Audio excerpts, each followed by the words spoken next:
Welcome to the February 13th, 2023 Education Committee and Supplementary Regular Board Meeting of the Lower Merion Board of School Directors.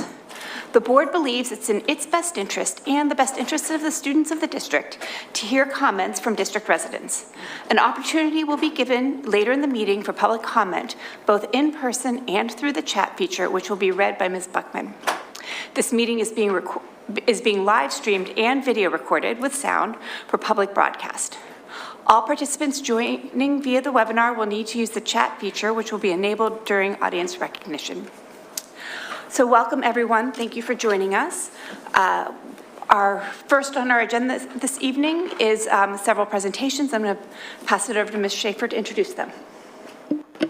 Good evening, everyone. It's good to see you this evening, and I welcome back so many of our wonderful teachers here this evening to present a couple of items that are on the agenda tonight. First, our STEM specials, an update on the progress of that initiative, as well as our problem-based learning update. And I had the pleasure of seeing this presentation at the curriculum committee of the board, and it was really exciting just to see how far this work has come in just a very short period of time. So it's certainly a testament to the hard work of the teachers that are here and all that they represent. So I'm very happy to turn it over to Nancy Aconcha-Mesa to lead off the conversation. Sorry.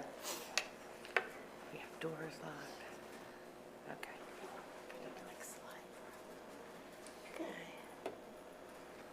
Okay, good evening, everyone. Thank you for this wonderful opportunity. The first presentation will focus on the elementary STEM special, followed by the problem-based learning K-4. With us today, presenting on the elementary STEM special, are the STEM special teachers who are truly amazing, passionate, dedicated, and beyond talented. Reva Rothenberger, Gladwin Elementary, Lauren Hudson, Belmont Hills Elementary, Lisa Presley, Marion, Emily Visick, Penn Valley, and Elisa Eisenberg, Penn Wynn Elementary. Stacy Adams, who filled in for Emily for the first half of the year, is also here with us tonight, who did a fabulous job. So we wanted to recognize her and have her here with us tonight as well. Debbie Murphy from Kinwood is very sad that she couldn't be here this evening. She's not feeling well and really was very upset that she missed this wonderful opportunity to present, but I wanted to recognize her as well. Okay. Thank you. This puzzle that you're seeing visualizes the 4 C's of 20th century learning: critical thinking, collaboration, communication, creativity. The STEM special curriculum embraces these puzzle pieces in social, emotional, and academic ways. STEM teaches critical thinking and promotes innovation. The STEM special challenges students to think critically and come up with their own solutions to problems and design challenges. Our STEM classes provide unique opportunities for teamwork and collaboration. Teamwork is one of the most underrated and essential drivers of success. The STEM special classes often involve team activities. Whether students are working together on a design challenge or coding a robot, they actively develop the interpersonal and collaboration skills that they will need throughout their school careers and beyond. Lower Merion School District STEM classes also involve hands-on makerspace projects that foster creativity and problem solving and cultivate a growth mindset.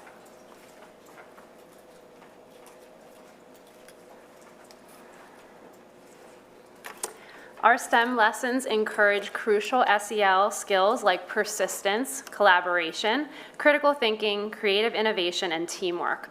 Our coding unit with robots has been especially beneficial for our young learners to navigate using all the habits of mind skills we practiced earlier in the year in our STEM special. SEL makes a big difference in learning. It has a positive impact on academic achievement, healthy relationships, and students' mental wellness. We're also constantly promoting a growth mindset where mistakes are celebrated in our classrooms. So I'm just going to show a little video of some of those mistakes happening while we were coding with Indies. Oh, I'm scared. Why are you scared? You're testing it out. Wait, I'm gonna get. Okay. Wait, move this one there. Oh, let's try it. Money, you do this. Come on. Ah,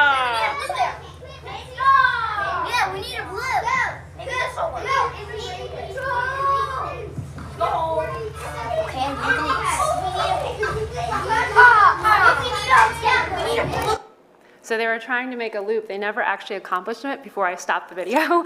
But just that enthusiasm and excitement, and they weren't wrong. Like, it was just really awesome to watch that in motion at Belmont Hills. The STEM special is impacting the general ed classroom already, and the feedback has been incredible. After a first grade school-wide STEM challenge at Belmont Hills back in October, one of the teachers pulled me aside and said it was the first time they did something whole group where there wasn't a kid broken down or crying or getting upset or flustered. Everybody was working together, so it was really cool to get that feedback so early in the year. Ooh. Uh-oh. Oh, I'm Sorry. scared. Let's just play. Oh, there we go. Got it. I'm going to go back one. Okay. All right. So Lower Merion School District students are getting the same experience across the district as our team meets weekly to plan our curriculum and share our ideas. In the second trimester, our focus in the STEM special has moved from SEL lessons to coding.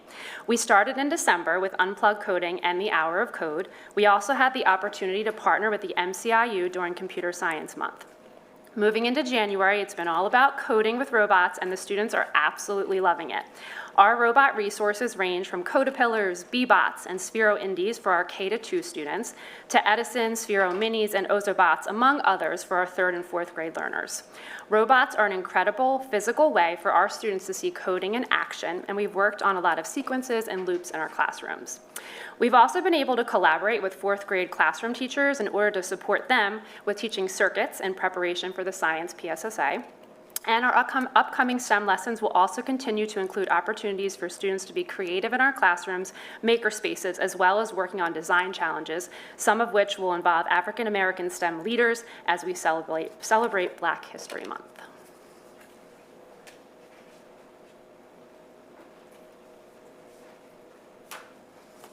Good evening. Engineering design challenges are a critical part of what we do, giving students an opportunity to work on challenges that require planning and teamwork. What have we done? Well, we've read a book called What to Do with an Idea, and the students had to use materials from the classroom to make something, and they made pencil holders. Even though they were given the same materials, they came up with many different designs for their pencil holders. We also read a book called The Most Magnificent Thing, about a little girl trying to make the most magnificent thing to help her dog walk with her. And our students were asked to make the most magnificent thing that would help them in the classroom. They came up with all kinds of wonderful designs. We also had the cup challenge and the paper challenge, which focused on collaboration, teamwork, and planning. Another curricular tool we use is Picture Perfect STEM. It integrates science and literacy to inspire STEM learning. It makes connections with the real world, allowing students to gain understanding of key scientific concepts. In 1st and 2nd grade, we used Build It and Picture Perfect STEM, where they studied famous architects and architecture from around the world. Then the students were given simple materials to try to replicate them. It was so wonderful to see them making the Eiffel Tower out of packing peanuts, or the Empire State Building out of craft sticks. In 3rd grade, we did Trash to Treasure, where we read a book called One Plastic Bag, about a woman from the Gambia who decided there were too many plastic bags littering her village, and decided to do something about it. Then we had our students collect recyclables and make something out of the material. They had to design a project that would help the earth. They came up with all kinds of interesting designs, such as bird feeders, planters, and organizers. Next slide, please. Or do I push it?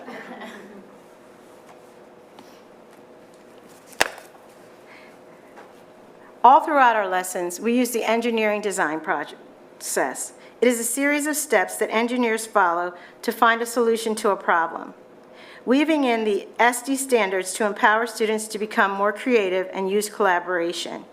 We present a problem with a certain criteria and constraints. Then we encourage a growth mindset and a can-do spirit to encourage students to be creative and test their product.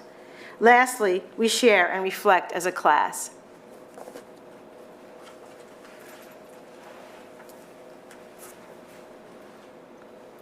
STEM is equitable. Every elementary student has access to the STEM special and all the resources the district has available for elementary students. In STEM, students can feel a sense of inclusion and belonging in a safe place to learn and grow. STEM is for everyone, and all learners benefit from STEM. STEM gives all students the skills to face problems confidently and facilitates a more positive feeling about learning. It is a safe place to make mistakes and learn that we grow from challenges and failures. STEM provides the opportunity for all students, no matter their learning needs, to feel successful.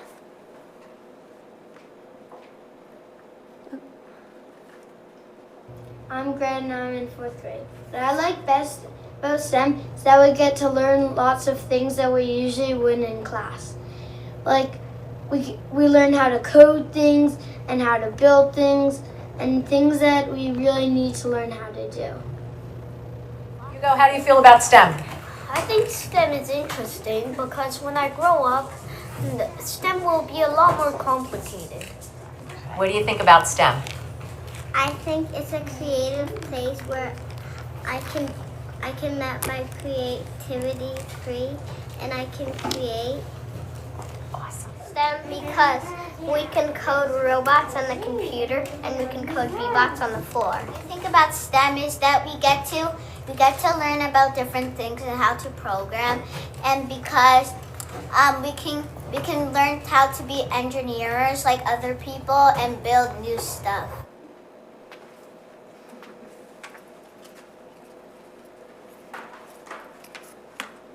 I'm Grant. Moving forward, we'll continue to provide opportunities for students to code robots and also use other programs such as Breakout EDU, which promotes the 4C and SEL skills, CoSpaces, where students build in 3D and add interactions with block-based coding, helping them make future-ready the 21st century skills as well as creativity. We will engage the students in 3D printing opportunities to promote STEM-rich learning focused on design thinking and innovation, and continue with making and design challenges using the engineering design process. Additionally, our group will increase the STEM curricular connections as we have with 4th grade's Energy and Electromagnetism unit, and classroom teacher support, continuing to be leaders in school and district-wide initiatives such as the after-school STEM programs, First Lego League, workshops with Girls Who Code, Dogma, STEM Girls Night that we're going to host the first time this March, Family STEM Night that's scheduled for later this year, and then finally our summer STEM program.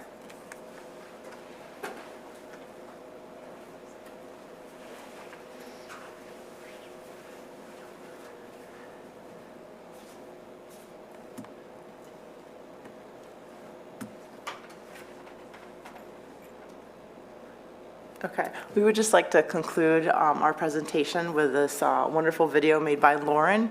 It really captures the essence of what it's like to be in one of our STEM classrooms, so I'm sure you'll get a feeling of what our everyday is like.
gonna change it.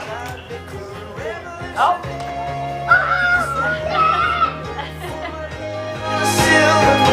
Just a puppet on a lonely string. Oh, who would ever want to be king? I hear Jerusalem bells are ringing, Roman Catholic choirs are singing. Mirror, my sword and shield, my missionaries in a foreign field. For some reason I can't explain, I know St. Peter will call my name. Ever alone this world, but that was when I ruled the world.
So again, thank you, Lower Merion School District and the board, and especially Nancy for just providing opportunities for us to really create an innovative experience for our students. Thank you. Thank you so much, each of you, for being here tonight and sharing this presentation, and also for having come to our curriculum committee meeting a few weeks ago. I wanted to open it up to the board to see if anyone had questions. Go ahead. Hi there. So I said this at our curriculum committee meeting, but I wanted to say it again at our full board meeting that this special is fantastic. I personally have a third grader, and her STEM special is her favorite of the week. She looks forward to Fridays every single day. She is a real Mrs. Murphy fangirl. And it's really great. Like my kid is predisposed to liking this stuff, but like it's really great to have your kid come home from school and want to talk about like changing the type of robot that she was working with in her school. Like it's a really engaging thing that I can really see the difference that the kids are getting, and the educational value, and also just the personal confidence. Like to have a third grader feel super confident in talking about the workings of a robot is pretty fantastic. And so I think that this has been a really great new thing that you've developed. We approved. I can't take credit for it other than to say I said yes enthusiastically, and we made a good choice because it's really a fantastic program, and kudos to all of you. It's fantastic. I love seeing all sorts of different faces, female faces, faces of all different colors doing this that would not have necessarily in previous generations necessarily felt as welcome in these kinds of fields. And so I'm really happy with it all around. So thank you for all your work. Thank you. We are known to be really close with Jim as top special in some of our classes, so we're pretty excited too. So I will follow up on that and just ask you to provide sort of a brief primer on, so this is a new special this year that sort of goes along with PE and music, and it's K through 4, first 1 through 4.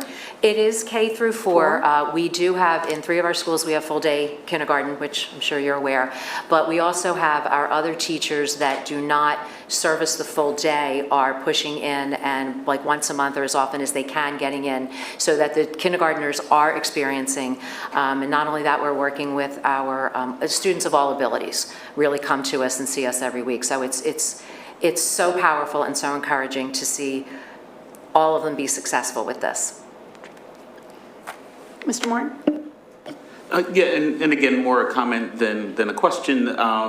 Just really excited to see this, particularly starting even younger. I introduced the Legos robotics program at Penguin long time ago, and my kids are all out, but that started at 4th grade, and so one of the things that was really disheartening was that students couldn't participate. And I think because I was the person who did it, my 3rd grader got to participate because his dad was running the program. And but there was such an interest even in younger ages, and so I'm really glad to see that we now have that exposure all the way through. And that younger one did TSA from middle school through high school, and and even on doing research in college and all that, but it's because he sparked that interest early on and stuck with it. So great. Thank you. It does. It lays the groundwork, and you can see how excited they are. And they come in and they see the robots, the kindergartners who are using the Codapillars see the B-bots, and they're like, well, when are we going to use those? And it just kind of goes on from there. So it's really exciting to see this come together, and we appreciate you and your support. If they're really interested in the B-bots, you can tell them that the children's wing of the Kinwood Library has some of those B-bots in their library that they can go play with them if they want to preview.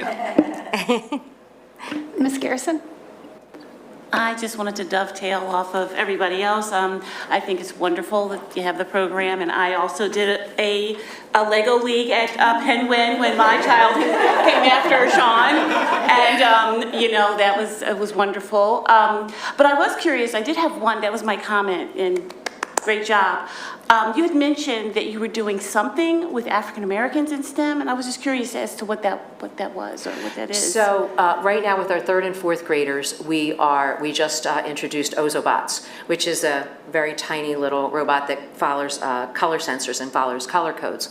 And there is a lesson that discusses influential African Americans. So we're reading about Barack Obama and Jackie Robinson and Harriet Tubman, and the children are then creating a timeline. So we're, incorporating the reading and not a whole lot of research. Unfortunately, we don't have the time, but then they're putting the influential people in chronological order to create a timeline. So that's another really wonderful teaching opportunity because they don't do a whole lot of timelines at this age.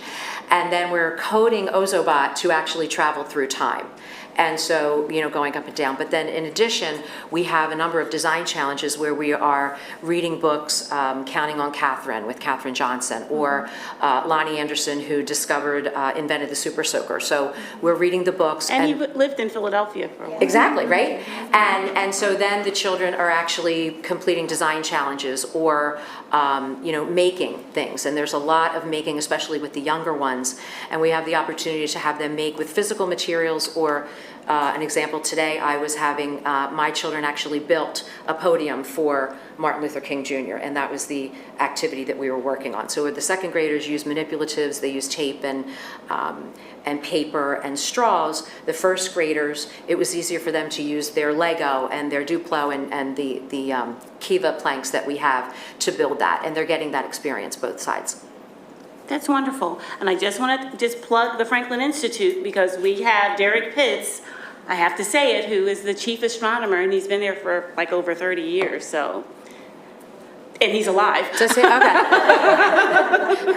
I need to get that number from you. Ms. Schaffmeister? Echo the same sentiments. This is wonderful, and I like to see that all kids are getting an opportunity to be motivated to want to learn and get better. I was just wondering, when you were talking about reading books and all this, how do you bring the skill level of every child up to what's needed so they all have what they need when they come to class and to cooperate and work together on it, solving a problem? Is that done in your class, or is that done with the teachers in their respective classes? So when the children come to STEM, we are doing read alouds. So we will read the book, but as far as, so they're not, third and fourth graders are reading what we were doing today with the influential people. So we're helping them. So there are children who, you know, depending on their abilities, they need a little bit more support. But because of the collaboration piece and the teamwork, everything we do is, you know, I'm constantly telling the children, this isn't something you have to do on your own. We're here to help each other. Ask your table talk. It's very noisy in our STEM class. I mean, you saw some of it, but it's encouraging that. And then, so that not only gives the children who need a little bit of extra help the confidence to work with their peers, but also the children who are a little bit better, it's empowering to them because it's in a very, it's in an atmosphere where they're not threatened, they're not feeling like someone's judging them. We are all working together. And I always tell my kids, and I think we can all attest to this, that the person who makes the most mistakes in the room is me, because all of this robotics and all of the things we're doing, you know, none of us ever had anything about this. So we're learning with the children. Did that answer your question as far as how that works? Oh, definitely, but when as you were speaking, you reminded me of something. I think I asked this at the curriculum committee, but want to ask it again. When you're dealing with kids with sensory issues, and when you are in a no-seat classroom, sometimes this is not a good atmosphere for certain kids. How do you handle that? So with the children, you know, we work very closely with the classroom teachers, with the special education teachers, so that we understand what the children's needs are. So there's a lot of that communication at the teacher and assistant level. If we have a child who we know is, you know, needs a little break or it's a little bit too noisy. We just made drums. We're in the process of making drums for one of our activities, and it's really noisy. And so what we can do is we allow the children to go out in the hallway. We are aware of them, but not only the kids that we're looking for or might be identified, all the children at certain times, they might need a little break. So it's really taking our classroom skills that we've mastered over the years and just recognizing and being involved with the children enough to be able to say, okay, there's going to be a little bit of a breakdown here. Go get a drink of water, go take a break, and that we've been able to, 99% of the time we can stop any kind of challenges before they start for the children. Great, thanks. Keep up the good work. Thank you. Terrific. Thank you so much for your time. Thank you. We really appreciate your support. You're free to go.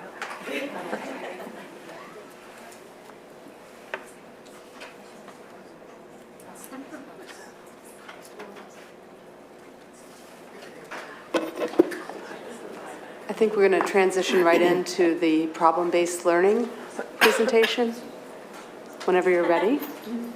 Looks like we're teed up. Thank you, Denise. Good evening, everyone. You need to do this first. Introduce all of you first. Okay. All right. So with us today for the PBL are, and I have to say this about this group as well, truly amazing, passionate, and talented educators who developed a prototype anchored in the Grade 4 Ecosystems Unit that was used by the other grade level teams to plan and develop their own PBL. Their hard work is recognized and truly appreciated by everyone. And I just sentiments that I have for the STEM special teachers definitely apply to the group of teachers who developed this framework for the PBL. So thank you. So we have Abby Oppenheim, raise your hand, from Marion, grade 4, Kate Rafferty, grade 4 teacher at Penn Win, Lisa Eisenberg, STEM special teacher and former 4th grade teacher at Penn Win, Kaisa Thompson, grade 4 teacher at Penn Valley, Barbara Johnson, gifted teacher at Black Rock Middle School, formerly in the same position at Belmont Hills, and also a former grade 4 teacher at Belmont Hills. And not present today, but integral in the development of the prototype and ecosystems PBL are Kimberly Phillips. She is at the P&C conference tonight. She is our middle school instructional technology integration specialist, formerly a grade 4 teacher at Belmont Hills. And then Brittany Allberger, special education teacher at Penn Valley, who could not be here this evening. So I'm going to let them present their amazing work. And I'm starting with Barbara. Thank you. Sorry to jump in too quickly. Thank you again for providing the opportunity for us to share with you in the development of our 4th grade prototype PBL. We are happy to be here again and share our exciting journey. Some of you have heard of PBLs before and maybe by other names. It's known, in the words are thrown around, a community-based, scenario-based, inquiry-based. The most popular, of course, is project-based and problem-based. Project-based being born out of the Dewey constructionist pedagogy. We have adopted problem-based because we believe that that is a more modern term, and what we're doing is introducing a real-world problem to our students that they can wonder about and try to come up with solutions for those and provide their solutions to an authentic audience. How we got here, the pathway to our PBL, it really falls under the umbrella of the Laura Marion Strategic Plan, using those guiding principles during the time when we were reimagining what the learning experience will be for our students K-4, 5 to 8, gave us an opportunity to really take a look at what we have now, and is there a way that we can transform that? And in that, there were 3 really vital subcommittees that were formed: the Scheduling Committee, the Social Emotional Learning Committee, and the Transformative Curriculum Committee. They worked in tandem, first individually coming up with what was important and necessary to really move our district forward, but then collaboratively in order to develop the direction that we wanted to move in terms of the learning experience for our students. For the transformative curriculum, the way that we actually did it, we had to develop, using the guiding principles of our strategic plan, we had to develop a vision and a mission of what we thought, taking some of those things that were so vital and precious to us as teachers and administrators and members of the community of Lower Marion in our strategic plan, and incorporating those in the development. So we looked at what was out there, what was the best and most current research-based practices. We did some site visits and reflections on what we liked about the particular sites that we had visited that had progressive programs. We had to evaluate what we currently had going on in our curriculum. We had to research and develop and find ways to have cross-curricular connections. Where are those natural connections made? And we really looked at problem-based learning, PBLs, which here, and you'll probably hear it referred to as PBLs, at their gold standard, and how that gold standard actually complemented our strategic plan. And that really gave us the direction to go in terms of developing this prototype as a PBL. It was not only was it important to make sure our students were engaged, and through our research we found that a problem-based learning approach, that framework engaged our students. We also wanted to make sure it was going to meet the academic rigor that we wanted to provide for our students. The 2 graphs you see, the one on the left is a study of 3rd grade students, and it's science reading scores, and the green represents baseline data, and the blue is the post-assessment following the implementation of PBL, and you can see there is significant growth that the students had made when they implemented the PBL. Though we're not doing it in a high school, you can see the graph on the right represents advanced placement, and you can see that even in that circumstance, there was an opportunity for growth using implementing PBLs. The gold standard, which in the wheel that you see here in this slide, if you may recognize some of the points and the standards that they use as those that we hold so dear in our own strategic plan. We wanted student voice and choice. We wanted to have challenging problems. We wanted to have public products and reflections and authenticity. So using this as well as our strategic plan, that guided us to create the prototype for the PBL. It's not just a project. The idea is that we are solving this problem that's being given to children with an essential question, and guiding them along the way, and bringing in other disciplines in order to make their learning more contextual, with the idea, of course, that there's life success at the end and career readiness. Often you'll hear the word transdisciplinary used in speaking about the development of the PBL, and that varies. It's different from, or I should say it is the increasing levels of integration from just looking at disciplinaries or interdisciplinaries to transdisciplinary, where it's a real-world problem, where the students then can apply what they've learned to that. And in this case, you'll hear a bit more from my colleagues about how we're really embedding this in the PBL prototype that we've done for 4th grade. And with that, I will turn it over to Kaisa.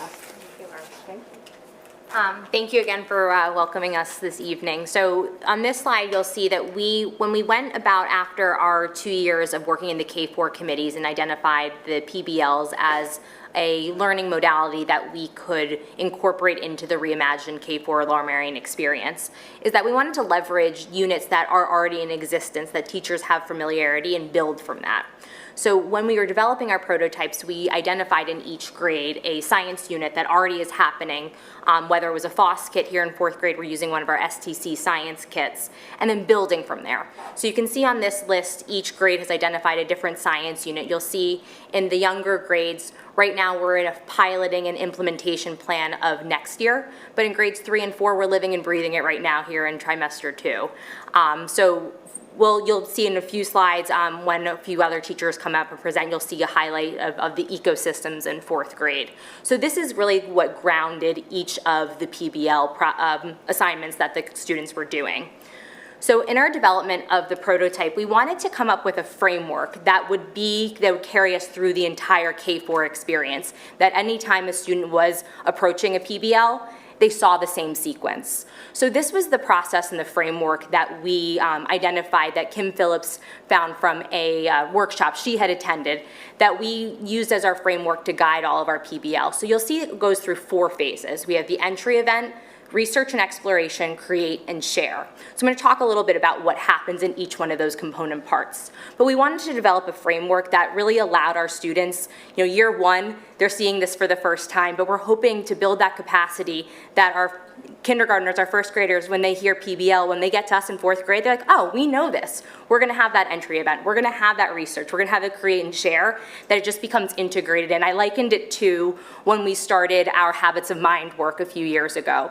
I remember as a 4th grade teacher, when we were introducing it, there was a lot of legwork that first year to get the kids into that mindset. Now, I say to my 4th graders, what habit of mine are they using? And they can rattle off, oh, I was persisting today because I didn't give up. That it's just become ingrained in them, that we're hoping that if we have a framework we're using through K-4, that framework, that when we say PBL, the kids are like, oh yeah, I know what this looks like.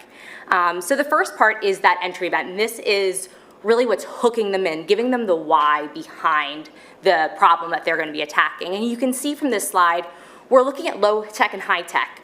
With 4th grade, we were actually able to tie this into one of our field trips, our guaranteed experience through the Lower Merion Conservancy. But part of the hook in the entry event, we also we're looking to our future. We know that our next generation science standards are kind of coming on the horizon right now. So we wanted to look, and a big part of the NGSS standards is giving the why to the science units. We know when all of us were in school, okay, it's in biology class, I'm here learning biology. Now I'm going to go to science, I'm going to go to a different class, this is what I'm learning. NGSS really builds a framework around phenomena, looking at the real world and explaining science through, well, why is that way? And giving purpose to the learning. So our entry events, we've all grounded it in looking at the world around us and having that launch the problem. So that it's not that I'm learning about an ecosystem just because my teacher says I'm learning about an ecosystem. I'm learning about it because I've identified a problem in my local ecosystem. I want to learn more about it and teach the world how to solve this problem. So the entry event gives this authentic reason and is the why that introduces the problem. Then the next phase, you're doing research and exploration. For many of our units that we've developed, this is where we're using our science units to build in background knowledge. You'll hear from Abby in a little bit how we've also integrated some ELA reading to build background knowledge. And you'll see in this one, Abby will talk about it as well, but these are our eco columns that all 4th grade teachers right now have growing in our classrooms, lots of living critters. But it's really those hands-on experiences to build the why behind the problem that they've addressed. Then the next part is the create. This is where they're creating something to present to an authentic audience. So our 4th graders, for example, are creating a PSA, a public service announcement, to teach the community about something they've identified as a problem in their ecosystem. And then a major part of the PBL is the share. And the share goes beyond just your typical, I'm going to present to my class, but but to present to a broader community. So that's where we're looking right now at inviting some of you in, if you would like to hear our students' presentations, to see their projects, to see what they've created and become so passionate about through our learning. So what we're going to do now is we're going to show you the 4th grade prototype. This was the one that was developed first, and we're now, like I said, we're living and breathing it right now. So now our next few slides are going to kind of delve in as a little case study of the 4th grade PBL on ecosystems.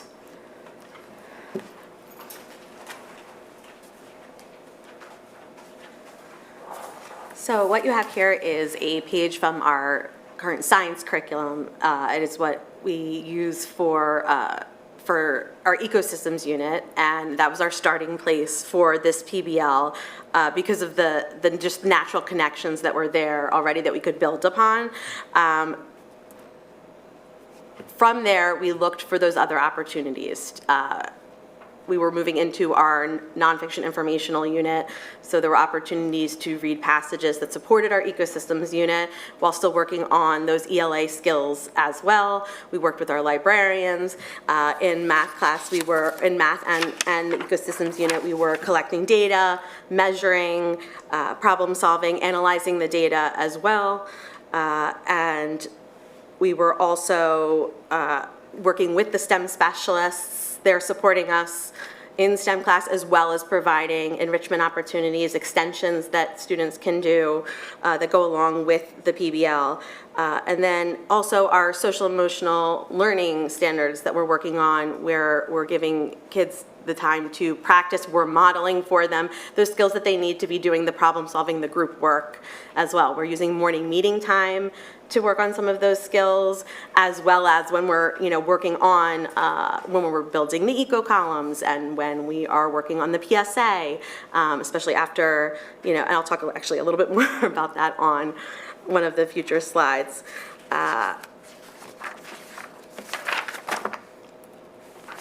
This is where we have our current connections with the Lower Merion Conservancy, which worked obviously with our starting place for the entry event, as well as they come and visit us at school. And also the Lower Merion Township, their sustainability program really helps make that authentic connection at the end when we're creating this PSA, and that this is something that connects to Lower Merion and our local community and our ecosystems.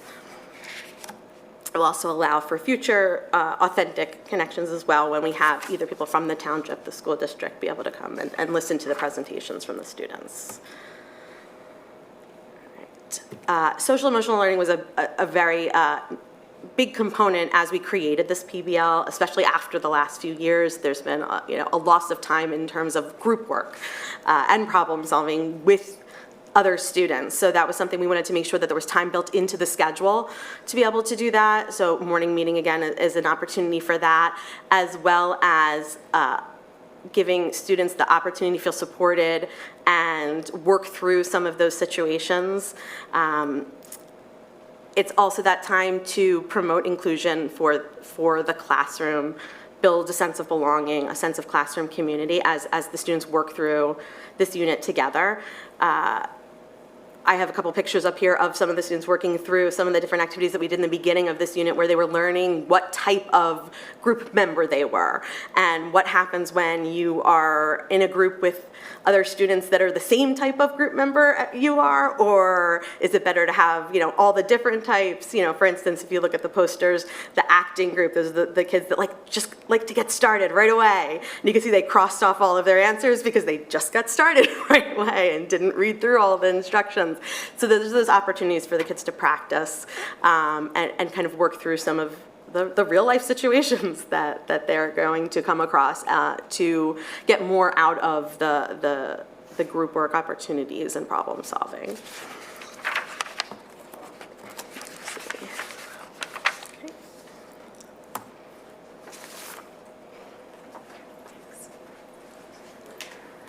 So as we said earlier, for a PBL to be successful, students really need to be invested in by working to solve a real-world problem. So the question that you see here, how do we inform our community to make positive choices and changes to protect our local ecosystem? This question was developed from our big idea that as humans we interact with our environment, and as such, any change that we make, no matter how small, will impact the environment in some way.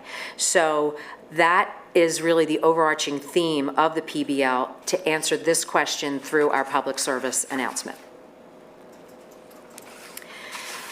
We then move on to the entry event, as we were talking about NGSS phenomena. And with fourth grade, we introduce them, we first start to look at pictures. And we use this phrase, say, mean, matter, because what this does is it really helps the children start to analyze what we're looking at, what does it mean, and this phrase then lends itself to our ELA study of TDAs, which in fourth grade, that's a very, very big part of our reading and writing for the PSSAs. So it's everything we do is kind of just focusing on keeping it together for them and seeing the connectivity of it. The first two photos are from Scholastic News, which is a resource that's available to all fourth grade students. And the third photo is from our Mill Creek visit that we went to in the fall as the entry event. So this is where the students really begin the process of generating their own questions, diving deeper into that transdisciplinary learning idea. Okay. Our experience at Mill Creek then connects the essential question to our community. So back in the fall when we visited the creek, the children participated in a stream study to analyze the macroinvertebrates to determine the health of the stream. So they actually got into the water and they got wet and they had a great time, and then they also participated in some other activities with the Lower Merion Conservancy educators. And again, everything kind of goes back to how can we make this more authentic and closer to home. So we then took the children, and the next three photos are from our schoolyard, where we went and we looked and analyzed what do we see there and how can we, how does that impact us, how's what we do impact them. So it really does expand on the authenticity of the PBL even before we start to branch into the science unit that we do. And then working with the educators at the Conservancy for about the past 5 years, their program's wonderful because they will tailor their programs to our science curriculum and branch out from there. So we had them, again, we went to visit the creek in October, and as we speak, the last week and this week, the Conservancy has come in to further discuss watersheds and human impact on the environment. They talk about pollution and stormwater runoff, and again, providing further authenticity to the PBL. And we also are in the process of working with them. Lower Merion Conservancy has a grant that they would like to work with our schools to plant native plants and shrubs, so that's kind of in the works, but again, the more that we can connect to the environment and the community, the more real and impactful this is for our students.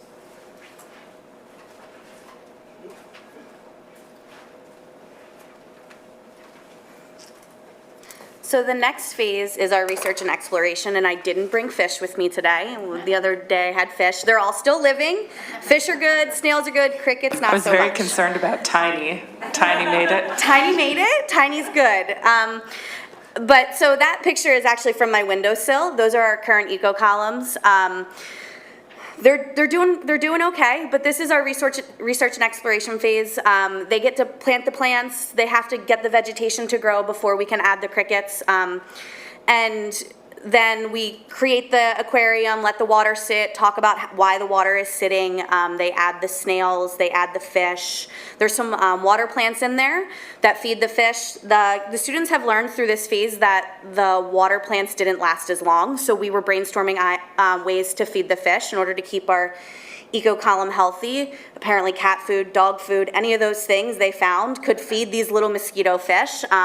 Tropical fish food also works. They figured that out. So they have had to feed the fish a little bit, which I've never had to do before because the Elodia, they just ate it all. And they have hypothesized that the water is too cold in the winter for the water plants to grow. So they are continually observing these. One of the eco columns got overpopulated with crickets, somebody caught too many, and a lot of the crickets didn't make it. So then they're also exploring, why did the crickets not make it? What happened? Very hands-on for this activity. And through this entire process, we are graphing the plant growth. Sometimes they grew an inch a day, sometimes they didn't grow at all. There's 3 different plants in there, so they recorded all of that to make sure. So that ties it right to our data in our math unit. So they're creating graphs, they're observing, they're working in partners, they're working on those SEL skills that Kate had talked about. And some of them have ideas about what they should and shouldn't do to their eco column, but they're not allowed to make any decisions. Some of them wanted to feed the fish a lot, and they had to have conversations with their group members about what could happen if we overfed the fish. So they're constantly communicating and talking. And then some of those resources that you see are from the ELA resources that we worked really closely with Dory Martin Patone in order to tie our nonfiction unit directly to our ecosystems and our PBL, so that we were using cross-curricular and exposing kids to all of these resources. So the next slide is those resources. So every 4th grader across the district has Storyworks, which comes monthly. The Rescue in the Rainforest is an article from Storyworks from January that we actually just used. The Problem with Plastic and Helping the Honeybees is from Scholastic News, which comes most of the time weekly with up-to-date articles that are high interest for the students. And again, all students in 4th grade have access to those resources. That was really important to us to make sure that everybody across the district was being exposed to the same material and that we weren't kind of picking and choosing and kids were missing things. A lot of these resources also are accessible to students of all ability levels because they are leveled at times, and they have read aloud option, they have vocabulary options, so they make it accessible for everybody in our classrooms. And a lot of our special education teachers also use them to support their classrooms so that their students who may not be in my room for reading are also still getting exposed, so they're coming into science with the background knowledge. And the next phase is the create phase. So this is the phase that I'm currently in right now in my classroom. The job of the students is to create a public service announcement of some problem they want to solve in the community. A big problem right now that my kids are choosing to solve is the plastic straw situation, or the plastic like grocery bags. So a lot of them are focusing on that. Some of them are focusing on ways that they could pick up litter. They see litter on the streets, they want to know how they can pick that up. So this is a infographic with student choice. So we have provided a choice board for the students so that not everybody's creating the same thing. They're able to express themselves in a way that they want to express themselves. And then the goal is to present to an authentic audience. You guys, our administrators, parents, because it allows them to own their work and see a purpose behind their work instead of just presenting to their classmates who they've been with all year. The authentic audience is the really important piece. So actually we were brainstorming today in my classroom a list of who could we invite? Who could we share our PSA with? Who is going to be the biggest target audience in order to make the biggest impact? And some of my students were around the city, or they have been traveling and they're taking pictures of infographics and bringing them to me and like, hey, look, is this an infographic or is this a PSA? And we're having conversations about what is a PSA, what isn't a PSA. So it has really created some engagement with them, and I have gotten an email from a couple families about they're now picking up trash they see on the street. So it's creating this authentic experience for all the students that are involved. So in order to make kids own this, that student choice is really, really important.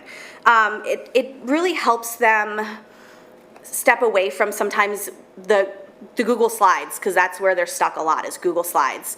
And it gives them a creative outlet. I've had kids who asked me, they were writing, like, can we do a play? Can we record a commercial? They're really thinking outside the box. And we tied it to our opinion writing unit, so it's really trying to encourage them to get people to to take a stand with them in their persuasive writing skills, and in order to make sure that they aren't just putting out something that people are going to walk by and not notice or not be like, walk away thinking. That's the whole thing. How do we get someone to walk away thinking about what you said? So that's what we have really been working on. And then the last piece that we really are talking about is the reflection piece. So ways that they can come back after they're done their PSA and think about the things that they have done. How did their public service announcement go? So some of the things that we're using are journals, exit tickets, conferencing, self-assessment, peer assessment. The exit tickets have been huge in my classroom because especially after group work, sometimes they don't all get along. So it allows them the ability to kind of share some things with you that maybe they aren't comfortable sharing in front of their group, so that as you form groups moving forward, you have the ability to think about that SEL piece to make sure everybody is not all of the same group type. We're not all North group members because that doesn't always work. So moving forward, we're gonna also utilize things like Seesaw, which is one of the platforms we have. And we talked about doing a pre-ecosystems like PBL video and a post-ecosystems PBL video to talk about the ways that they've grown, the things that they have learned. And then this is just a quick video about what happens when students are able to share their work to an audience outside of their classroom. All right, we're gonna. Traditionally in school, students turn in their work for their teachers and not really anyone else. It might end up in a backpack and maybe on a refrigerator. And that's okay, but at some point students might want to share their work with a larger audience. So what happens when students launch their work to the world? Often students work harder because the work has a deeper meaning. There's higher engagement because students can see the connection between the learning and their world. Students often grow more empathetic as they think about their audience, and they can gain new perspectives and might even build long-term partnerships. This can help them embrace constructive criticism as they receive authentic feedback on their work. Students also engage in iterative thinking where they improve incrementally with each revision. They're able to learn from their mistakes, and this can help students take creative risks. They become bold and fearless in their creative work. Along the way, they develop a growth mindset. But it's more than that. An authentic launch can help affirm students in their creativity and help them develop their creative voice. They grow more confident as learners and as makers. They become part of a participatory culture, and ultimately, they can change the world. Hey. So I had a couple of my students ask if you guys had email addresses as they were drafting their list. So if you get an email from a student account, they may be inviting you to come watch their public service announcement. And then Kaisa's gonna finish up with what's coming next. So as you've seen, this has definitely been a journey. It's been a process that started a few years ago, and it's been amazing to see it play out. I think all of us who are fourth grade teachers right now, it's just been like, it's been inspiring seeing the connections kids are making, taking in directions that we didn't even expect. So we obviously are looking towards what are our next steps with these PBLs. This is something that we're going to continue to grow. So we're looking at, as we're in this, looking and reflecting as teachers as well as what can we do to enhance this experience even more. So we're looking for how can we integrate more special areas. You've heard how the STEM special is a very natural place for us to be making these connections. Thinking about how we can be integrating makerspace connections, social studies, continued professional development for teachers so teachers keep building their understanding of PBLs and how to grow this in the classroom. Continuing looking at NGSS and then taking that feedback we get from teachers and I kind of now, also the students, what did they really enjoy about it? What did they take away from it? And really incorporating that into our next steps as we continue to grow these PBLs in the future. So that's kind of the bigger overview of what's been happening in PBL with the little snapshot of what's happening in fourth grade. So any questions for our PBL? Thank you so much for sharing this evening. I'm going to open up to the board if there are any comments or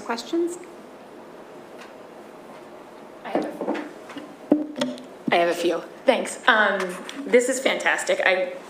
The first time I saw this, I just love that the process that you're following as builders and the process the students are learning to be able to put through. And you see that in great writing courses, and it's so great to see it in STEM. How much of the year for, just say, fourth graders, are they doing a PBL? Right now, we're taking our whole ecosystems unit, which is typically around a 6 to 7 week unit. Right now, we've extended it a bit longer to about 8 weeks to really give time for that creating that share piece. Because I feel like the share piece is often the one, like, okay, I can crunch your time. We need to do it. Like, we want to do it, and then we've seen how vital, as you've seen, to that part. So we're seeing it span most of our second trimester of our science instruction, and then tapping in when those natural connections can happen in our ELA time. And then that's our next steps of how else we can tap into other subject areas. So about 8 weeks of the year? Yeah, about 8 weeks is what the intent of the unit has been planned for. And what do you think your long-term plans are to turn the majority of the science time of a year into a PBL? I think that's one of our next steps is to think about taking in on another one. So I don't know if, Nancy, if you wanted to jump in on we're looking to try and incorporate this more and more into other units. So our plan this year was to start with one unit, get the feedback, and go from there. The other thing, working with Dory Martin-Batone, is looking possibly at creating a social studies PBL. So implementing that next year along with the science PBL, and then getting the feedback and moving from there. So it's that gradual implementation of the PBL. So looking long-term, yes, we would love to have, all of our science units, and I'm not going to speak for Dory, but social studies, but just having those more focused on problem-based learning. I mean, it is #1 in the field for social studies and government, so it's perfect. And to be honest with you, you're already doing a civics curriculum when you're doing the bags, and the audience you should be presenting in front of are the commissioners. Because this is a community dialogue going on, Narberth band bags, but that could be something that they could say, here's a PB or PSA, I can't get the initials right anymore, and then go and say, like, we want to change this in our larger community. So I think it's kind of a really easy go back and forth. I would check out Action Civics work. That's really big in the high school and the middle school, but it's a really easy connection between the two. Question about the teacher, kind of, as you're building this, are you all journaling as well? Yeah, there's definitely a lot of collaboration happening too.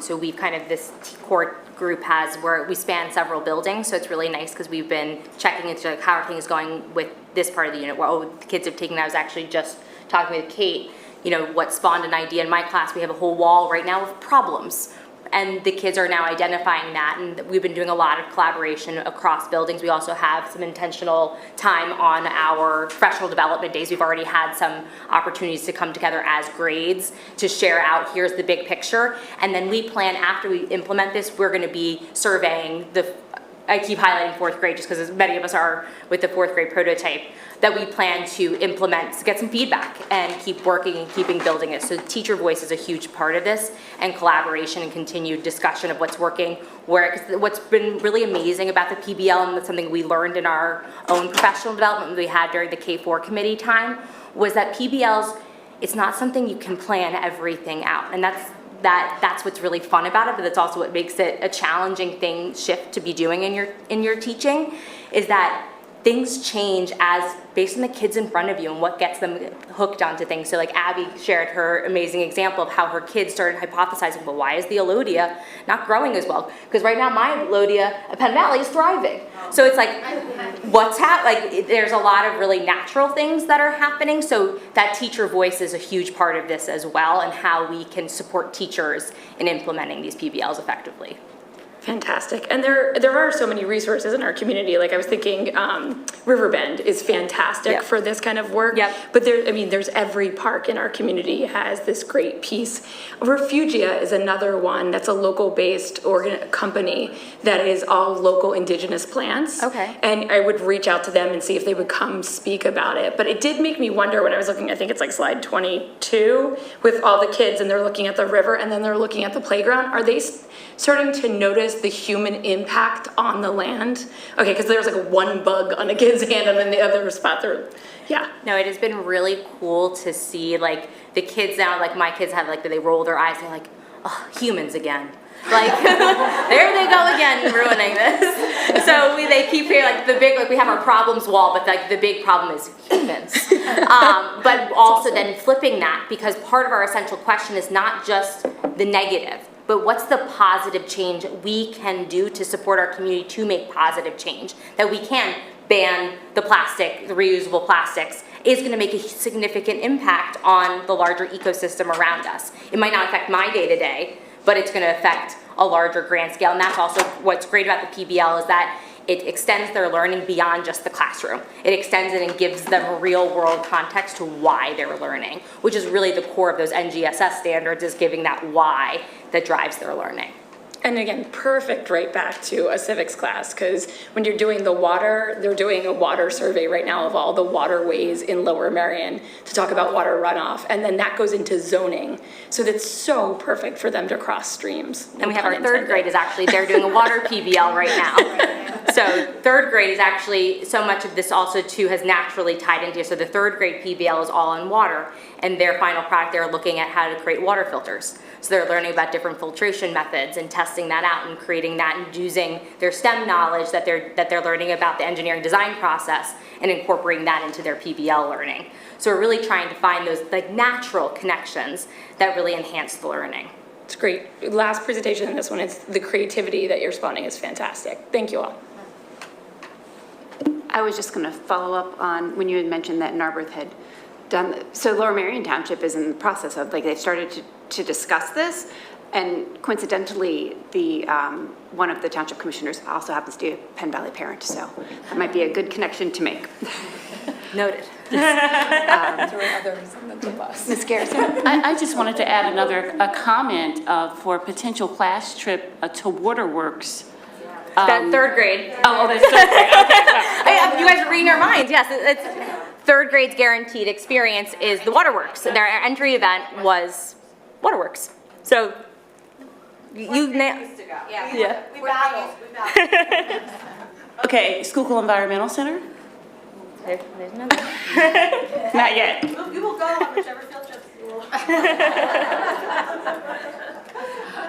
So it is really great to hear about the shared experiences, because one thing that often comes up across many different topics is the consistency across all of our schools and being a network of schools, and then also sort of that organic within a classroom or within a school community, sort of what grows up. And so I always like to hear the shared experiences, whether it's Lower Merion Conservancy or the Waterworks, and I do believe they go to Riverbend. Kindergarten goes to Riverbend. Right? And then also that opportunity to then have within each classroom or within the schools sort of, it organically grows a little bit differently in terms of what the projects are. So I always like that balance. So any other, Ms. Jackman? Yeah, I actually following up on that, I was one of those parents that went on the Waterworks trips when my daughter was in third grade, and it was fun. If we only could have eaten next door, though. But I actually have a question on slide 27, like the metacognition, thinking about it. I really like that you go to that next step, and because I know me, the project's done, I'm not looking at it and you're making them go kind of more inward and thinking about and their feelings about it and how they could and how they're dealing with things and how they come the projects. And I'm just wondering, when you're working with the kids, how easy is it for them to draw them out and get them to express themselves? I always, since we've implemented the habits of mind, one of the habits of mind is thinking about your thinking. And it's something that we model with the kids at the end of lessons. What went well? What are 3 things that went well today with your group? Chart that, write that, have that conversation. What are 2 things we could do better? So it can be those quick conversations. You also heard Abby talking about exit tickets, having them do some writing, to really think about what's going well, what helped you to reach your goals. But also, you heard with the STEM presentation, making mistakes. Reminding them you're only human, that you're not going to have everything perfect this first go around. And I think that's really cool about the PBLs is that they have to tinker with this. This isn't like, these are big problems and how they can attack that. So that thinking about your thinking is just like, it could be that quick conversation with the class at the end, few minutes. It could be a longer exit ticket where they're really stopping and thinking We've also been doing, like Kate said, a lot of front loading with the SEL in the first trimester during our morning meeting, thinking about what helps me to be a good teammate, what helps me to be, what does it look like to listen with empathy and understanding, another habit of mine. So much of when we were looking at the PBL, it complemented so much of what we're already doing and allowing to enhance it. It's giving the purpose to the habits. I keep coming at the habits mind because it really, those 16 habits are so integral, and I think sometimes when we looked at them, we're like, that's a lot to teach an elementary school class. The thing, metacognition, I remember when we looked at it the first time, we're like, how do we teach first grader about that? But you can, and that's what's really cool about that, is that the PBL gives us a way to authentically practice those habits. And one of those is that thinking about your thinking. That sounds great. Can I have that too? Yeah, just to piggyback on that, is that sort of process of metacognition helping you sort of evaluate the PBL process as it's going this year and as you're implementing it to the other grades? I think that it'll definitely be something, I think we were very intentional during the PBLs, making sure to build in those times of those reflections with the kids. So whether it was when we were doing a lot of the SEL classroom community building, that you couldn't implement this PBL week one of school. You have to build that classroom community, that trust, that empathy, that understanding that we can take risks with our learning. So it's so much of the things that we kind of front-loaded with the SEL, they've now been able to apply authentically with the PBL, and then continuing to intentionally weave that in. And then that feedback too from teachers as we're going through this. We really want to keep building this and really addressing what we see in the day-to-day and what's working and what we can tweak to make this even stronger the next time we go around with it. I just love the way this is set up because everything is being scaffolded by everything else that's related to it, and it's just fantastic. It's really making me super happy. I love this program. Keep up your awesome work. Thank you.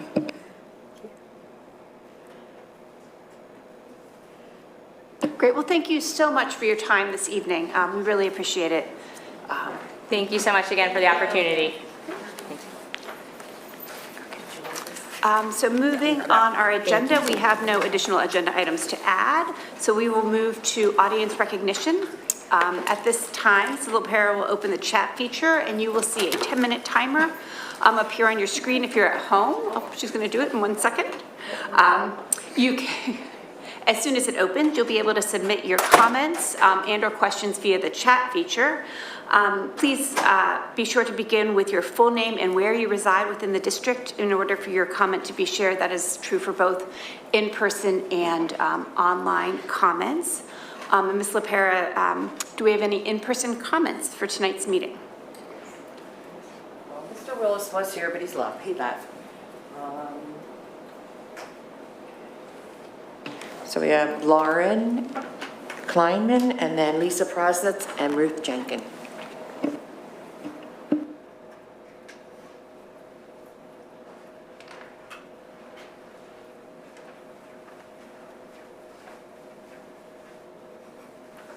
Good evening. I'm Lauren Kleiman. I'm from Bala-Cynwyd. I'd like to speak to the Tierney-Brownstone contract that's on tonight's agenda. First of all, I just want to say I'm a supporter of the Healthy Start Times. I have 5 children in the district ranging from 5th grade through 12th grade, so it's a huge impact to my family. So I just want to make sure that I say that before I say what I have to say about the contract. In reviewing the scope of work, though, I have some concerns about the scope of work with contract. When thinking through impact to the families in this district, I think about my own job. I'm a lifelong educator. I work as an administrator in another district, in an urban district. And I think about the families that are most impacted by the change in start times. Those with 2 working families, those with a single parent, those who have our wraparound services, those who are dependent on transportation.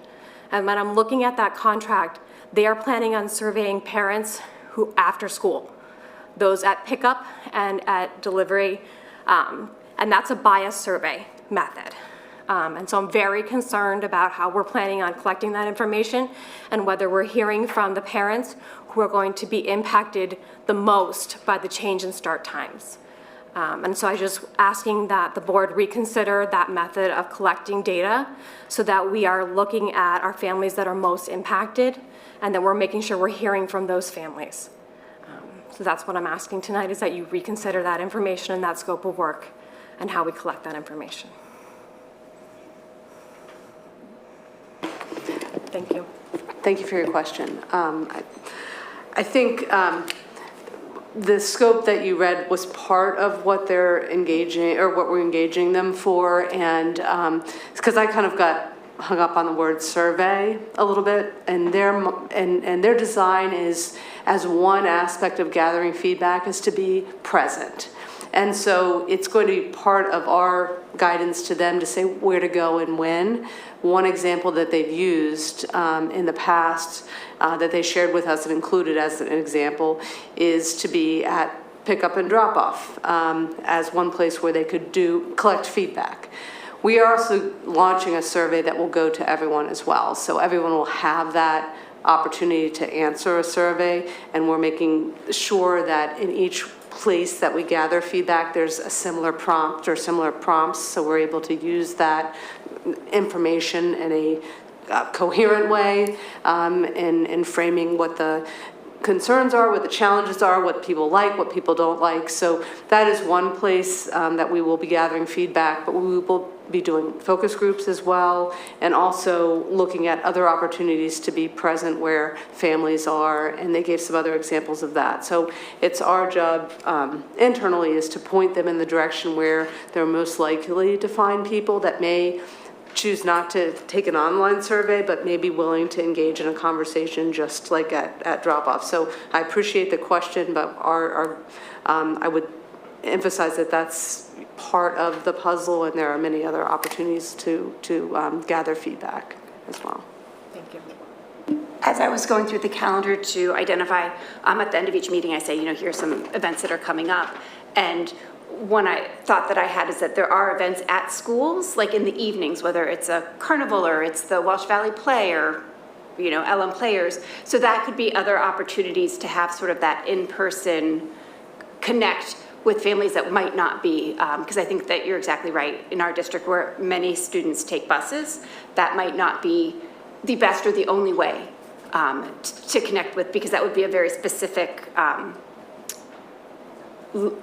demographic of parents. I think that's a really fair concern.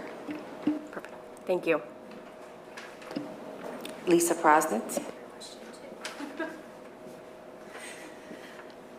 Hi, I'm Lisa Prosnitz, Penn Valley.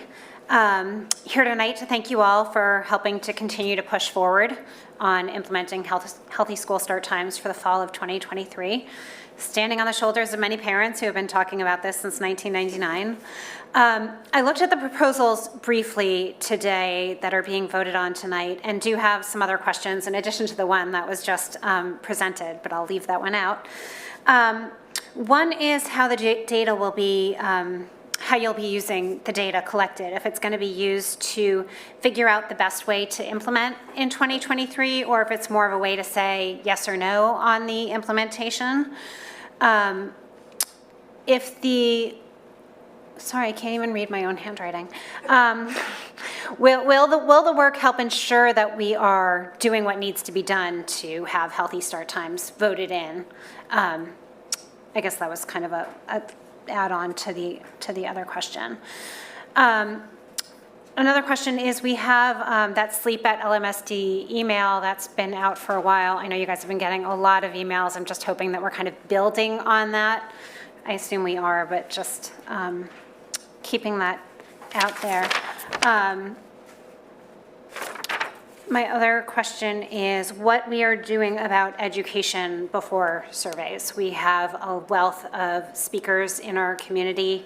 We have sports psychologists who can speak to athletes about the impact of sleep on their performance.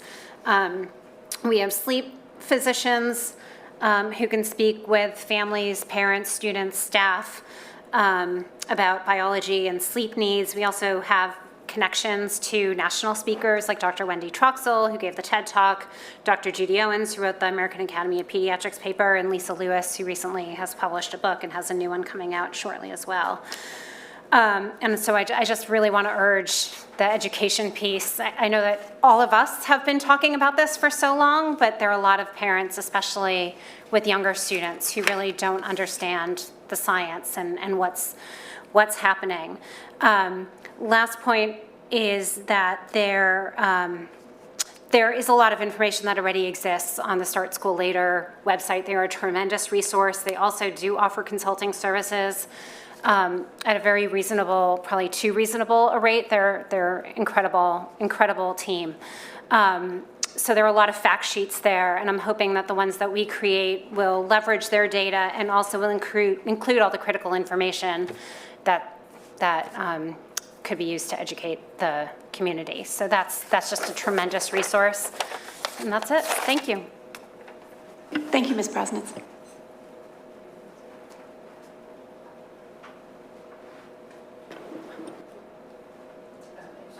Ruth Jenkins, I didn't know if you were going to say anything. While she's coming up, I'll try to answer a few of the questions, because I think there's some comments in there that I would just echo that we understand the importance of the education piece. We're part of the engagement process is to make sure that we're communicating out that information as well as opportunities for engagement. So the other question about the sleep at lmsd.org, that information is being looked at daily, and it's informing our internal work on the operationalizing of the potential schedule for next year. So how are we using that information in real time? Because we're talking about the timeline that we're on is figuring out like what are the needs and how are we able to sort of position resources to meet those needs in real time. But we're also potentially going to engage another consultant to do a more formal analysis on that, but know that in real time we're looking at it internally. We're also sharing that information with the board, some summary updates every week on that. So it's important information to us in this moment, as again we're working on the operational pieces of it. And if I didn't answer anything, we can talk later. Okay. Sure. Good evening. Ruth Jenkins from Wynwood. About the sleep situation on the website, on the Lower Merion website, there is a section where you can write in some thoughts also, which my concern is your very young children who are going to be going to school later and coming home in the dark, and that in-between grade. I just wanted to talk about the STEM for a minute and how I don't understand any of it, but I'm so excited for everybody who does, and I support it entirely. I missed that year at school. But in terms of the community connections that was just talked about, where they go to the Mill Creek and I think we have to include Oakwell in that process as well.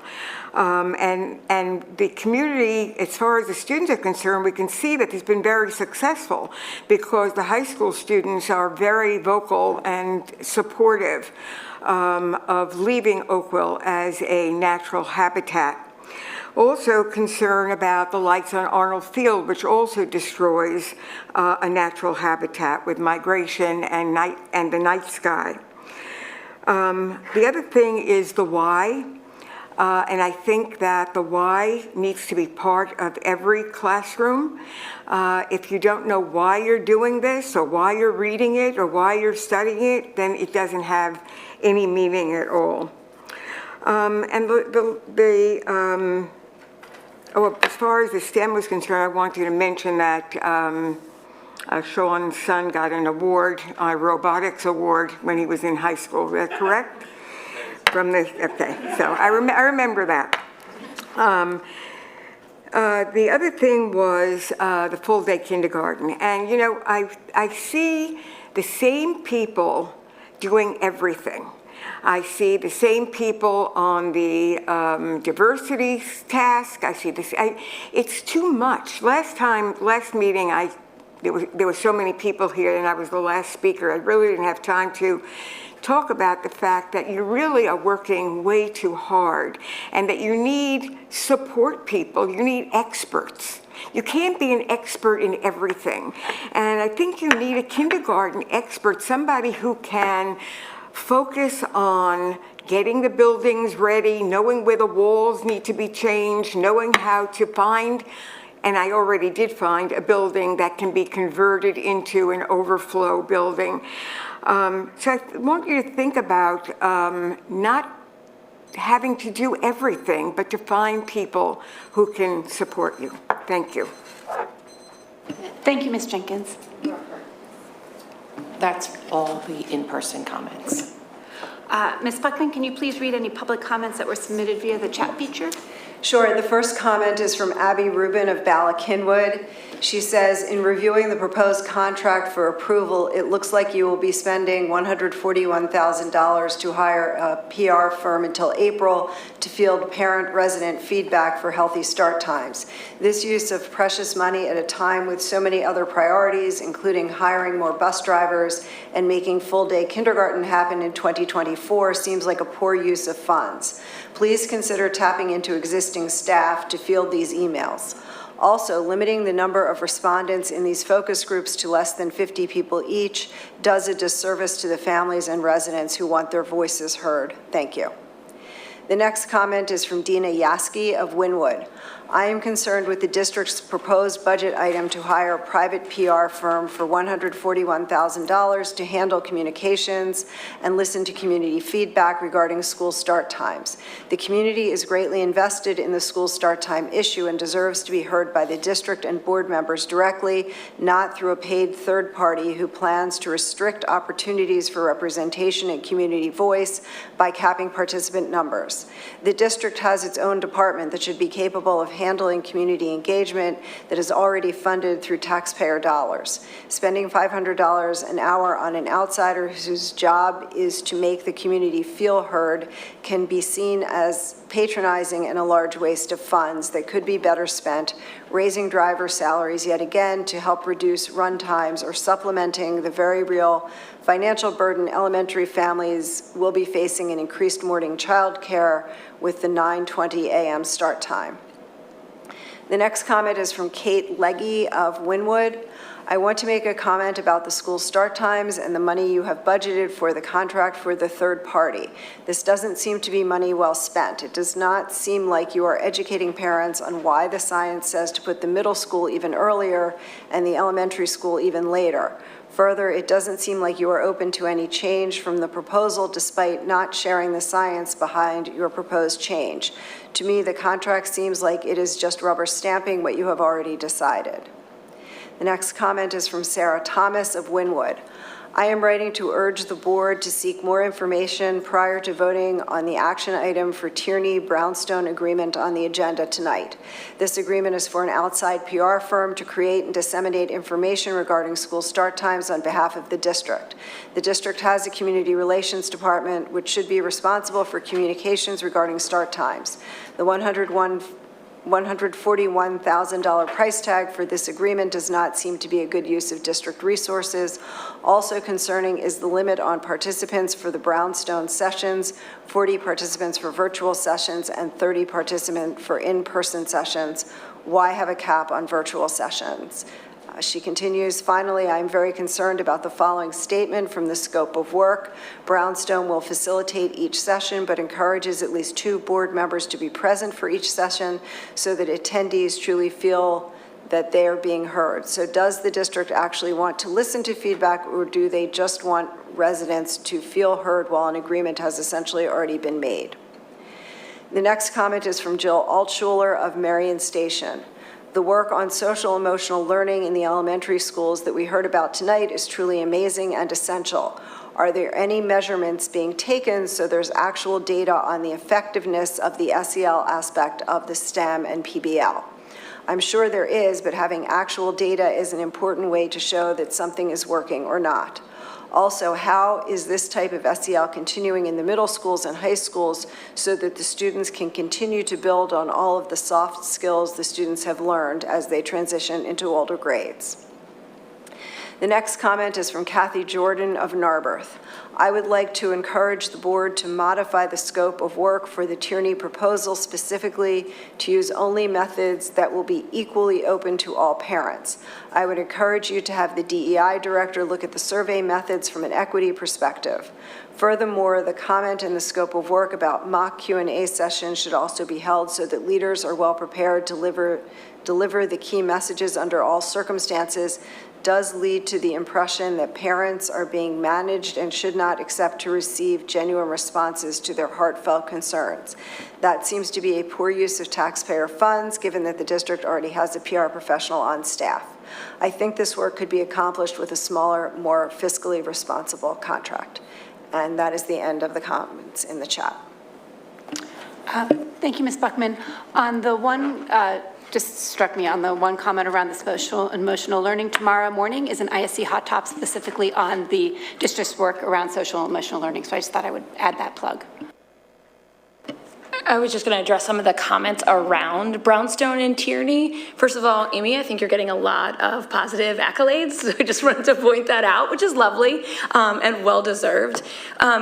Number one, I think I just want to make sure it's clear with everybody out there that we are looking to the community to look for solutions. This is something that affects all of us, and it absolutely has negatives more for some than others. And we want to make sure that when we make a decision, we are well informed of not only the problems that occur, but also what are the potential solutions for that. And we do not have a robust enough team to do this kind of community engagement. So we need to tap in on expertise here. We also don't have the team that does this type of community engagement. This is very unique and when done well, really extremely effective. So I really appreciate your comment earlier about looking at the scope of the work and saying, where are we engaging? Because it's so unbelievably important to get this right, to engage with the community, to find out what are the problems that we're not even thinking of, and what are the solutions. So again, I ask everybody to come with your problem, but come with the solutions too. And we're gonna try to make sure, and really they are gonna try to make sure that you have all the information so there's not pop-up issues later that we didn't know about. So it really is a full community dialogue, and we need experts to do this work, to get the info as it comes in out to you, and to also get the right questions. We're all gonna be there as a board members to listen, to understand, and to share what we know through this process. And as we go through this, it's a tight timeline, but we are bringing in people that know what they're doing and have a big track record.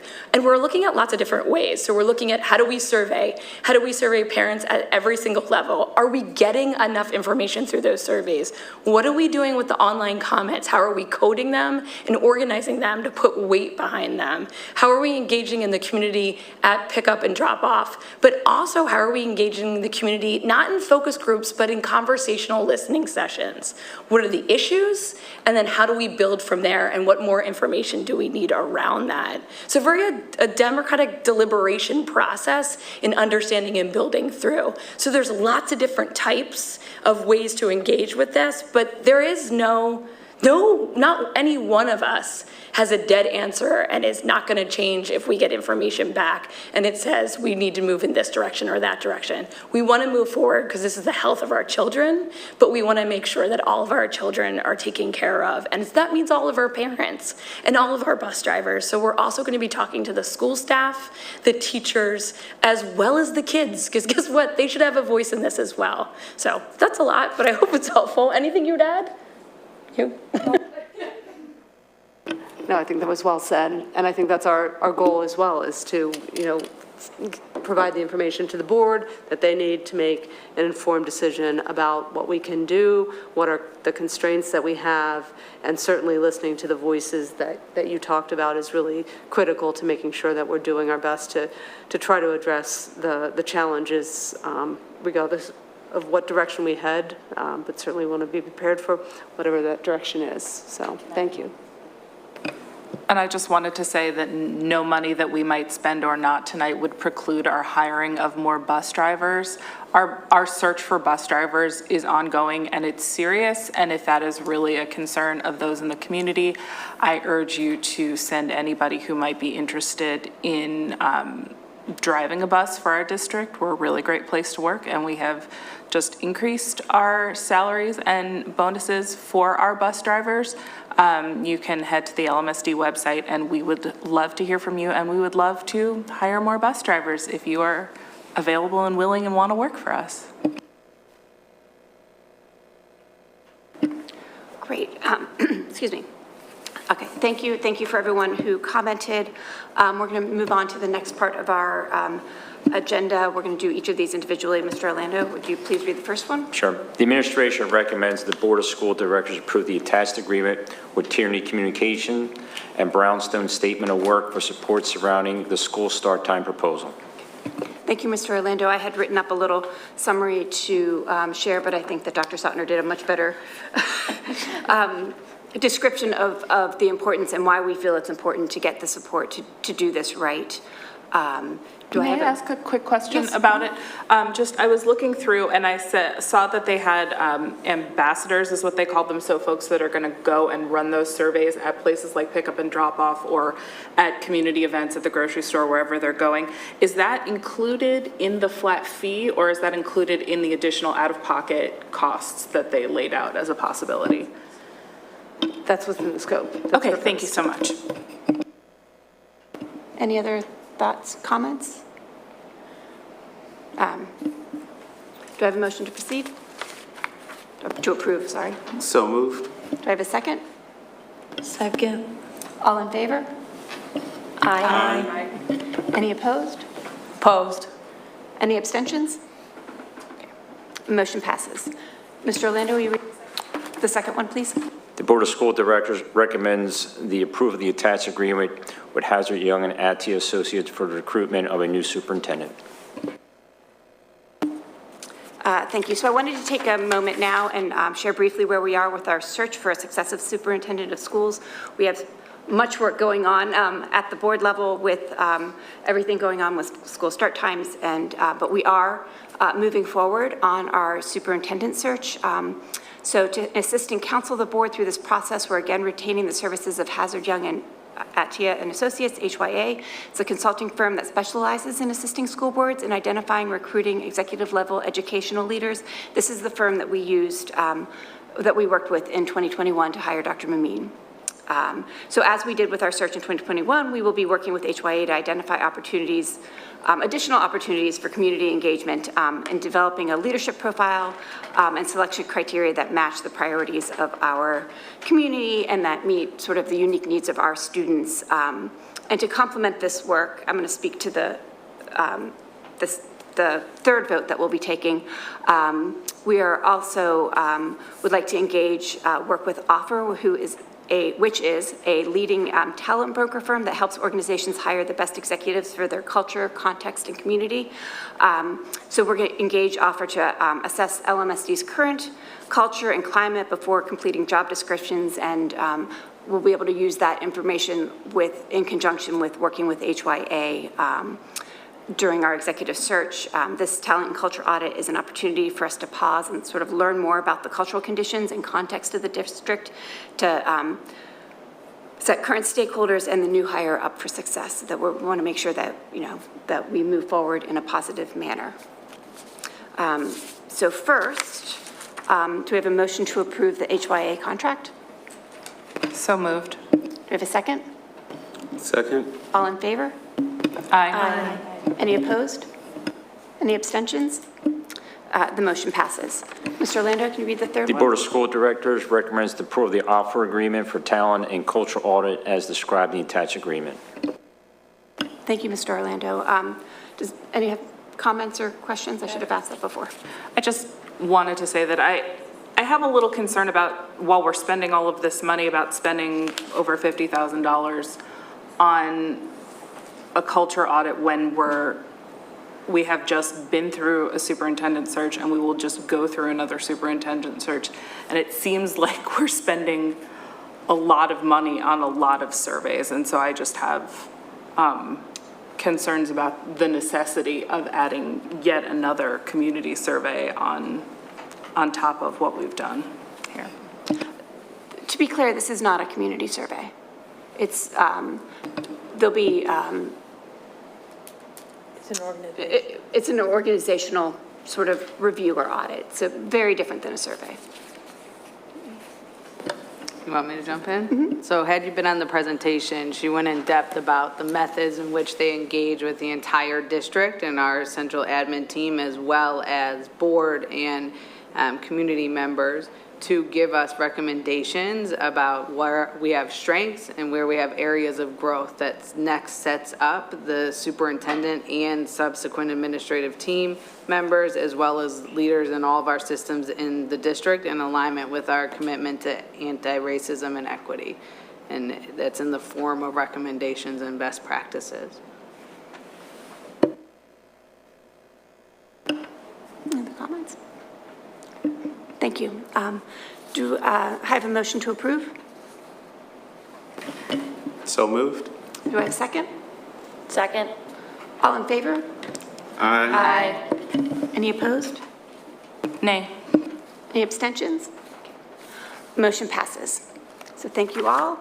Upcoming meeting dates are, which will all be in person in the district, here in the District Administration Office Boardroom unless otherwise noted. Thursday, February 16th is the Facilities and Purchasing Committee meeting here at 8:30. Will be live streamed and recorded. February 21st is our next regular business board meeting at 8 p.m. here. Please note that's a Tuesday because of the long holiday weekend that is coming up. And then on Wednesday, February 22nd is the Equity and Anti-Racism Committee meeting at 7 p.m. via Zoom. Also upcoming events I mentioned earlier, the ISC hot topic around social emotional learning is at 9:30 via Zoom. Wednesday is the Committee for Special Education Transition Series. It's a part 3 of creating a roadmap for inclusive IEPs and transition plans. It's from 6 to 8 p.m. via Zoom. Thank you all for your time this evening, and our meeting is adjourned.